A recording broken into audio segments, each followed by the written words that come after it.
everybody, I wanted to make a video going over some calculator strategies. Say you don't know what to do on a question or the whole test for that matter. There are a lot of different ways you could go about it, just using the graphing calculator alone. So all I'm going to focus on is just typing stuff into the graphing calculator and how I can answer this question without having to know how to do the actual math. Okay. So this first section, I just wrote match the graphs. And so I compiled a variety of different problems. Okay. And so you're going to have to match graphs when it says like evaluate or simplify, like it says subtract, when it's not equaling anything. Okay, see how it doesn't equal anything here? If it doesn't equal something, then you're going to have to just look at graphs and see which ones overlap. Okay, if they all overlap, then that's how you know it's the right answer. So the first one here, evaluate this.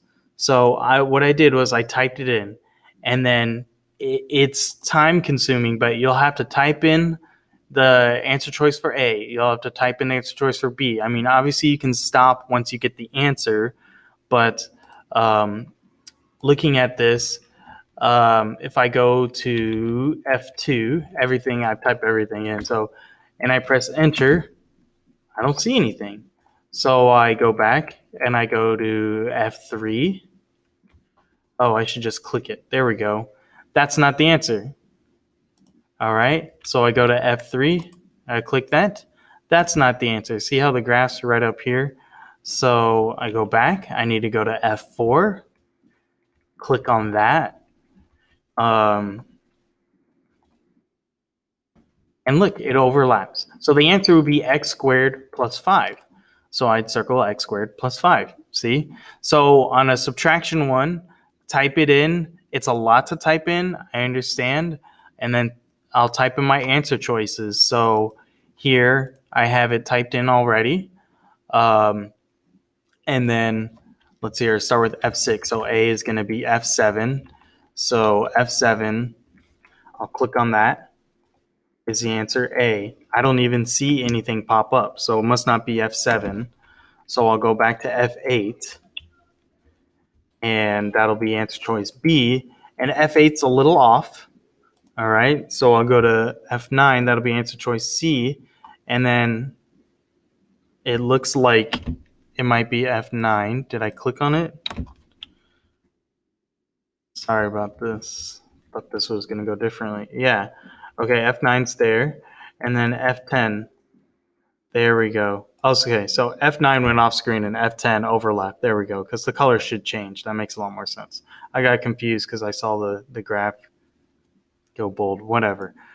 You see the answer is this. So the one with the F10, that would be D.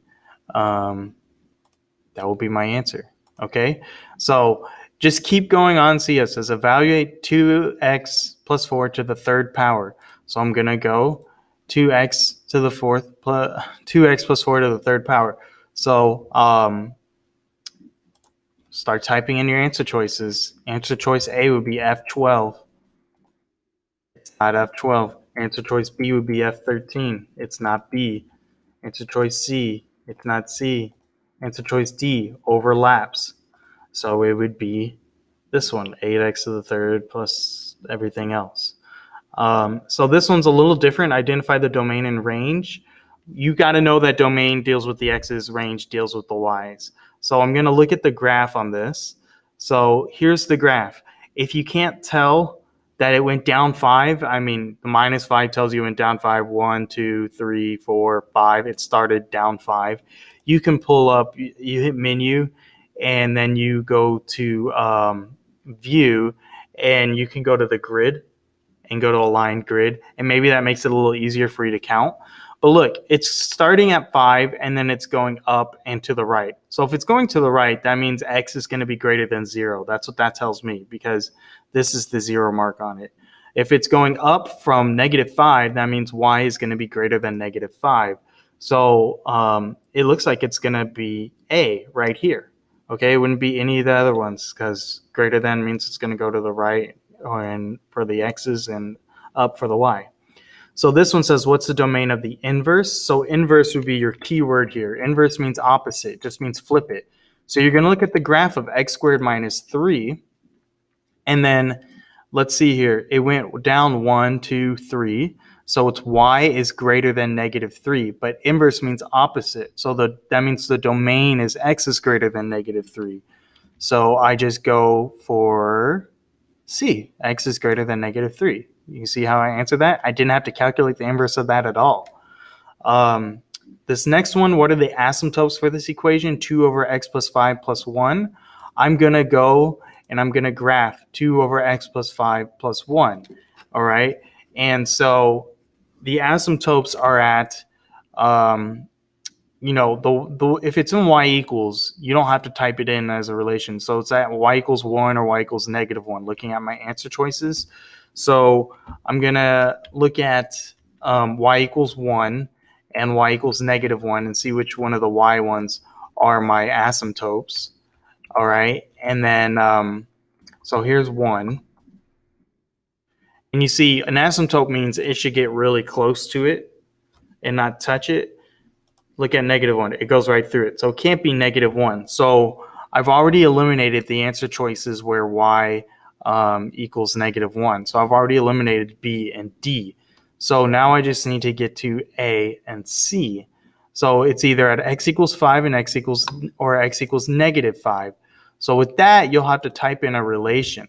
So you would delete your equal sign. You would go to relation, and then you would type in, x equals 5, press enter. It goes through the graph. Can't be x equals 5. So it's got to be x equals negative 5. And you see how it's not touching it. It's getting really close to it. So that's how I know that the asymptotes are at x equals negative 5 and y equals 1. All right. So expanding a log, I just type in log base 5 of 3x over 7.